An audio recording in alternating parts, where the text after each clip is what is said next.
Hello everyone. આજે આપણા podcast વાત એક દાંતનીમાં તમારા બધાનું સ્વાગત છે. આઈ હોપ બધા હેપી અને હેલ્ધી હશે. મારું નામ છે doctor Vrunda Ramoliya. I am a consultant dental surgeon at city dental hospital. અને આજે આપણી સાથે આપણા ગેસ્ટ છે ડૉક્ટર ધ્રુવા. એ પણ આપણા સિટી ડેન્ટલ હોસ્પિટલમાં કન્સલ્ટન્ટ ડેન્ટલ સર્જન છે. આજે મેમ આપણને ઘણું બધું શીખવાડવાના છે ઓરલ વર્લ્ડ હેલ્થ ડે વિશે, અને થોડું ઘણું ઇમ્પ્લાન્ટ વિશે પણ નોલેજ મેળવીએ આપણે. Okay, welcome ma'am. Thank you so much. તો મારો સૌથી પહેલો ક્વેશ્ચન એ છે કે આપણે નોર્મલી શું વિચારીએ કે ઓરલ હેલ્થ એટલે બ્રશિંગ પ્રોપર થવું અને સડો ના આવવો, બટ એના સિવાય પણ હશે ને કંઈક? મેડમની વાત ખૂબ સાચી છે કે આમ ઘણા લોકોને મનમાં એવું છે કે ખાલી બસ એક વખત બ્રશ કરી લીધું, 2 વખત તો બહુ દૂર છે, એક વખત એમ એક વખત બ્રશ કરી લીધું, જેટલો ટાઈમ મળ્યો એટલો. કઈ દાંતમાં સડો દેખાણો એની કઈ સારવાર કરી, પણ એટલું જ ખાલી પૂરતું ના હોય. કેમ કે આપણા મોઢામાં 1 2 નહીં પણ 28 થી 32 દાંત છે હોતા હોય. ડાપણ દાઢ 4 ગણીએ તો 32, ના ગણીએ તો 28 દાંત આપણા ઉપર નીચેના બધા પેઢા, પ્લસ આપણે અહીંયા એક હોય છે જોઈન્ટ, જેને આપણે જડબાનો સાંધો કહેતા હોય, તમને લોકોને ખ્યાલ હશે. એ જડબાના સાંધો છે, પેઢાના બધાના રોગો ઘણા બધા હોય. ઘણા લોકોને એવું હોય કે જ્યારે મને દાંત દુખશે ત્યારે જ હું બતાવવા જઈશ, પણ એવું ના હોય. ત્યાં સુધી બહુ વધારે પડતું છે અંદર આપણા દાંતમાં બધું થઈ ગયું છે, ઇન્ફેક્શન છે, પેઢાના પ્રોબ્લેમ છે બધું. અને એનાથી કેવું છે કે આપણે કંઈ બી જમીએ તો આપણે મોઢા દ્વારા છે જમવાના હોય, એ બધું આપણા પેટમાં જાય. હાર્ટ ડિઝીઝ છે, આ છે, ઘણું બધું છે દેખાતું હોય. તો ખાલી બ્રશ કરવું કે દાંતમાં સડો છે એટલું જ પૂરતું નથી. આપણી ઓવરઓલ હેલ્થને જો સારી રાખવી હોય તો ઓરલ હેલ્થનું ધ્યાન રાખવું એ મસ્ટ છે. ઓકે, અને થોડું ઘણું અમને જણાવશો કે લાઈક ઇમ્પ્લાન્ટ રાખ્યા પછી અને એના ઉપર ક્રાઉન મૂક્યા પછી કઈ કઈ વસ્તુની કેર રાખવી જોઈએ? ના, શ્યોર મેડમ. ઇમ્પ્લાન્ટ આપણે જ્યારે કરાવી લીધો હોય એના પછી બહુ એટલી બધું કંઈ એક્સ્ટ્રા ધ્યાન નથી રાખવાનું હતું. જસ્ટ ખાલી 24 કલાક માટે, 24 અવર્સ છે, થોડું ઘણું જમવામાં આપણે બધું ઠંડુ પોચું ઢીલું પોચું લેતું હોય. તમને ખ્યાલ છે ઘણા બધા લોકોને શીરો બહુ ભાવતો હોય, તો તમે શીરો એમાં ખાસ તમે લઈ જ શકો છો. શીરો, ચા, કોફી બધી જ જમવાની છૂટ હોય, બટ જસ્ટ ખાલી ઠંડુ ઠંડુ લેવાનું હોય. આમાં અહીંથી તમને આઈસ મસાજ છે એ બી પ્રોવાઈડ કરતા હોય. એ જસ્ટ તમારે ખાલી 24 અવર્સ માટે ઓન એન્ડ ઓફ કરવાનું રહેતું હોય છે. બાકી એક્સ્ટ્રા કંઈ તમારે આફ્ટર ઇમ્પ્લાન્ટ કરાવ્યા પછી કેર રાખવાની રહેતી નથી. આટલું બરોબર છે. અને ઘણા લોકોને એવો પ્રશ્ન હોય કે મને બહુ વધારે દુખશે ઇમ્પ્લાન્ટ કરાવ્યા પછી, બટ એવું બી નથી હોતું. આપણે એમને અહીંથી ઓલમોસ્ટ બધી જ ટાઈપની આપણે એમને પ્રોવાઈડ કરતા હોય મેડિસિન્સ, તો તમે એ બી ટાઈમ ટુ ટાઈમ રેગ્યુલર લ્યો તો તમને એક્સ્ટ્રા બહુ વધારે કંઈ કેર રાખવાની જરૂર નથી.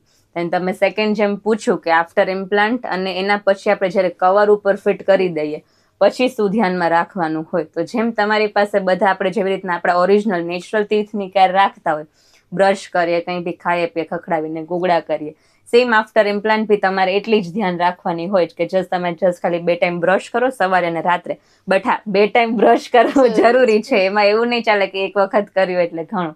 2 ટાઈમ બ્રશ કરવાનું, કંઈ બી ખાઈએ પીએ, ખખડાવીને કોગળા કરવાના. એન્ડ ત્રીજું મસ્ટ કે તમારે એવરી 6 મંથ છે તમારે ટીથની એક વખત જસ્ટ ખાલી ચેકઅપ માટે જવાનું, તમે જે બી ડેન્ટિસ્ટ પાસે જતા હોય ત્યાં. કેમ કે ઘણી વાર એવું થતું હોય કે તમે એવરી 6 મંથે વિઝિટમાં ના જાઓ આફ્ટર ઇમ્પ્લાન્ટ ઉપર ફિટ થઈ ગયા પછી, તો કંઈ બી હોય, થોડું ઘણું ઇન્ફેક્શન કે એવું, એ છે તમને ખ્યાલ ના આવે. કેમ કે તમે તો કઈ અરીસામાં જોતા નથી, આપણે જસ્ટ ખાલી તૈયાર થતા હોય એટલું જ જોઈએ છે. બાકી અમે જનરલી એવું બી કહેતા હોય કે બધાએ છે પોતાનું ડેન્ટિસ્ટ બનવાનું હોય, કે એક વખત અરીસામાં દાંત જોવાના રહેતા હોય, પણ એ આપણે કરતા ના હોય એટલે કંઈ બી નાના મોટું ઇન્ફેક્શન હોય તમને ખ્યાલ ના આવે. તો જો તમે એવરી 6 મંથે જસ્ટ ખાલી વિઝિટ કરો તો કંઈ બી નાના મોટું હોય કેર કરવાનું, તો એ છે આપણે અહીંયા તરત કરી શકીએ. તો બસ ખાલી 3 જ વસ્તુ છે જેમાં ઓરિજિનલ ટીથની ધ્યાન રાખતા હોય એ જ રાખવાની રહેતી હોય એમાં. અને મેં એવું સાંભળ્યું છે કે લાઈક ઇમ્પ્લાન્ટ કરવાની બહુ પેઇનફુલ પ્રોસિજર છે એવું? ઘણા લોકો, મેમની વાત સાચી છે, ઘણા લોકોને એવું જ હોય કે મારે ડેન્ટિસ્ટ પાસે જવું છે, ના નથી જવું, દુખાવો થશે ને શું કરશે કઈ, પણ ના, એવું નથી હોતું. ઇમ્પ્લાન્ટ પ્રોસિજર છે બહુ જ ઈઝી હોય. ઓલમોસ્ટ ઘણા બધા પેશન્ટ્સને મેં સાંભળ્યા છે કે એણે મને કીધું હોય કે મેડમ ઇમ્પ્લાન્ટ થઈ બી ગયા, મને ખબર બી નથી પડી. એટલી ઈઝી પ્રોસિજર છે. કેમ કે આપણે જે એરિયામાં આપણે કરવાના હોય ઇમ્પ્લાન્ટ, ત્યાં આપણે એનેસ્થેશિયા, અત્યારે બહુ બધી એડવાન્સ ટેકનોલોજીસ છે, એનેસ્થેશિયા આપતા હોય, પ્લસ આપણી પાસે નાઇટ્રસ ઓક્સાઇડનું છે સેડેશન મશીન અવેલેબલ, તો એ બી આપણે યુઝ કરતા હોય કે જેનાથી પેશન્ટને ખ્યાલ બી ના આવે કે ક્યારે એનેસ્થેશિયા અપાઈ ગયું, ક્યારે ઇમ્પ્લાન્ટ થઈ ગયા. તો અત્યારે એડવાન્સ ટેકનોલોજીસ તો ઘણી બધી છે, તો કંઈ જરૂર નથી કેવી કે પેશન્ટને એવું ના લાગે કે મને બહુ દુખશે. એવી કંઈ ચિંતા જેવું નથી. ઇઝી ને સરસ પ્રોસેસ. ઓકે, અને મેં એવું સાંભળ્યું છે લાઈક ઇમ્પ્લાન્ટ છે ને બહુ એક્સપેન્સિવ છે, તો એ એક્સપેન્સિવ તો છે પણ ટકે કેટલો ટાઈમ? મેડમની વાત સાચી છે. ઘણા લોકોને પ્રશ્ન હોય કે ઇમ્પ્લાન્ટ છે બહુ એક્સપેન્સિવ છે, એનો ખર્ચો બહુ વધારે થતો હશે. બટ કેવું છે કે જો આપણે સાચું માનીએ તો આપણે એક ટાઈપનું ઇન્વેસ્ટમેન્ટ જ છે, કેમ કે ઘણા બધા લોકો છે આપણે સોનું હોય એ બધું લેતા હોય, એમાં ઇન્વેસ્ટ કરતા હોય. ઘણા બધા લોકો છે ઘર, જમીન ને પ્લોટ લઈને એમાં બી ઇન્વેસ્ટ કરતા હોય. સેમ એવી જ રીતનું એક ટાઈપનું ઇન્વેસ્ટમેન્ટ છે. બટ એવું છે કે તમે જ્યાં સુધી જીવશો ત્યાં સુધી છે ઇમ્પ્લાન્ટ સારા ચાલતા હોય, જો તમારી ઓરલ હાઇજીન છે સારી હોય તો. એટલે ઇમ્પ્લાન્ટનો સમય તો તમારે લાઈફ ટાઈમ, જ્યાં સુધી તમે જીવો ત્યાં સુધી ચાલતા હોય. બટ તમારે છે ઓરલ હાઇજીનનું એક ખાસ ધ્યાન રાખવાનું હોય, કેમ કે આપણી ઓવરઓલ હેલ્થનું ધ્યાન રાખવા માટે આપણે જેમ કીધું આગળ કે આપણી ઓરલ હેલ્થ જો સારી હોય તો જ આપણી આખી ઓવરઓલ હેલ્થ છે સારી રહેતી હોય. તો એ એક છે કે લાઈફ લોંગ જ ચાલતા હોય છે. એટલે ઓકે, તો થોડાક મીથ બસ્ટ કરશો? ઘણું બધું આપણને જાણવા મળતું હોય ઓનલાઈન કે ઇમ્પ્લાન્ટ થી આ થશે ને તે થશે, તો એનું કંઈક મીથ બસ્ટ કરી શકો કઈ? Sure madam. એક તો ફર્સ્ટ ઓફ ઓલ પેશન્ટ્સને એવું રહેતું હોય કે જેમ આપણે આગળ વાત જોઈ કે ઇમ્પ્લાન્ટ સર્જરી છે એ બહુ પેઇનફુલ રહેશે, જેમ તમને ખ્યાલ છે એમ.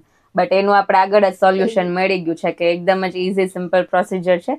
સેકન્ડ વન છે, બધાને એવું હોય કે ઇમ્પ્લાન્ટ છે તરત આજે કરાવ્યું ને 1-2 મહિનામાં, 3-4 મહિનામાં છે કદાચ બહાર નીકળી જશે. એ બી આપણે આગળ કર્યું ડિસ્કસ કે ઇમ્પ્લાન્ટની લાઈફ છે બહુ જ જાજી હોય કે તમે જ્યાં સુધી જીવો ત્યાં સુધી સારું રહેતું હોય. થર્ડ વન, ઘણા લોકોને એવું હોય કે હવે મારી એજ આટલી થઈ ગઈ છે, 70 વર્ષ છે, 80 વર્ષ છે, તો ઇમ્પ્લાન્ટ મારામાં ના થાય. એટલે ઇમ્પ્લાન્ટ માટે એવી કોઈ છે ને એજ લિમિટ, કોઈ પણ એજમાં છે ઇમ્પ્લાન્ટ થઈ શકતા હોય. એટલે ઘણા લોકોને એ પ્રશ્ન હોય કે હવે 70-80 વર્ષથી હવે મારે જમીને ક્યાં જાવું. બટ એવું ના હોય. 70 વર્ષે જો તમારે ચોકઠા કાઢવા પહેરવાના પહેરીને જમવું એની કરતાં જો તમે એકદમ સરસ મજાના ફિક્સ ટીથથી જમી શકો તો તમારી આખી હેલ્થ છે સારી રહે. આ પ્રશ્ન વધારે જોવા મળતો હોય. એન્ડ ચોથું છે, એવું હોય ઘણા લોકોને કે ઇમ્પ્લાન્ટ પ્રોસિજર કરાવ્યા પછી મને બહુ વધારે પડતો દુખાવો થશે, મને બહુ વધારે પ્રમાણમાં છે લોહી નીકળવાનું છે, એ ઘણામાં એવું હોય છે કે બટ એવું નથી હોતું. આપણે અહીંયા અત્યારે તો બહુ બધી ટેકનોલોજીસ છે એડવાન્સમાં, તો આપણે ફ્લેપને ઓપન કરીને, એટલે આપણે છે વચ્ચે પેઢા ઉપર ચામડીમાં મૂકીએ ચેકો, પેઢું ખોલીને ઇમ્પ્લાન્ટની પ્રોસિજર નથી થતી. આપણે પેઢાને ખોલ્યા વગર જ કરતા હોઈએ છીએ.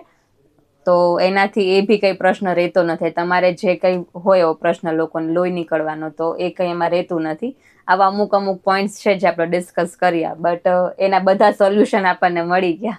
તો મતલબ આ એક ન્યૂ જે ટેકનોલોજી છે આપણે સિટી ડેન્ટલમાં અવેલેબલ છે, એ બહુ સારી વસ્તુ છે અને નોર્મલ પદ્ધતિ કરતા ઘણી સારી છે કે કઈ ઘણું સારું બ્લીડિંગ ને બધું ઓછું થઈ જાય. પહેલાના જમાનામાં એવું હતું, જેમ આપણે વાત કરી કે તમારો છે પેઢો છે, ઉપર ચેકો મૂકી પેઢું ખોલી ત્યાં ડ્રીલ કરે એન્ડ ધેન ઇમ્પ્લાન્ટ પ્લેસ કરે ને બંધ કરે, ટાંકા લઈને એવું. બટ અત્યારની એડવાન્સ ટેકનોલોજીમાં આપણે કહેતા હોઈએ છીએ વગર પેઢું ખોલીએ, ફ્લેપલેસ સર્જરી નામ છે ને, ફ્લેપલેસ સર્જરીથી આપણે છે ઇમ્પ્લાન્ટ પ્લેસમેન્ટ કરતા હોય.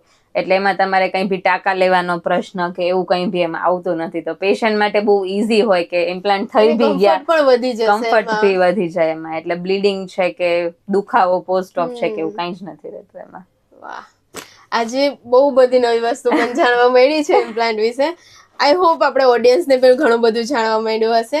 Thank you so much everyone to be here and listen to our podcast. હવે નેક્સ્ટ સેટરડે આપણે પાછા મળશું એક નવા ટોપિક સાથે, વાત એક દાંતનીમાં. Thank you.